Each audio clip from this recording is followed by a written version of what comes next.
case briefs, and so much more. LSData's got what you're looking for. In an intriguing twist of the United States tax court cases, a Georgia couple found themselves caught up in a tax debacle in 2001, which hinged on a section of the tax code, Section 1031. This section allows a taxpayer to defer recognition of gains or losses until they receive actual or constructive receipt of exchanged property.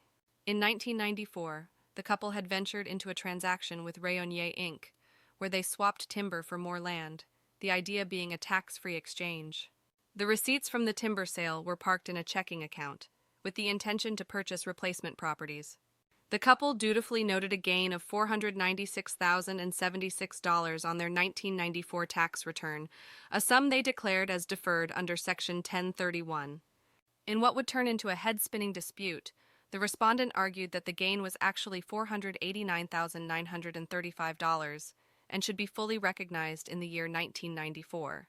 The pivotal question before the court was if the couple had truly been upfront about their intentions for a tax-free exchange, and if they had indeed received any property in 1994. Churning over the circumstances and facts, the court assessed that the couple hadn't received any property in 1994, thus indicating a true intention for a like-kind deferred exchange.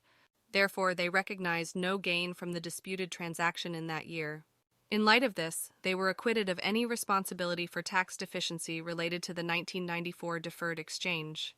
The court, however, refrained from going the distance on whether the transaction was in full compliance with Section 1031, leaving a lingering question mark over the case's ultimate resolution. Case briefs, and so much more. LSData's got what you're looking for. Visit lsd.law, elevate your mind. Leave the stress of class.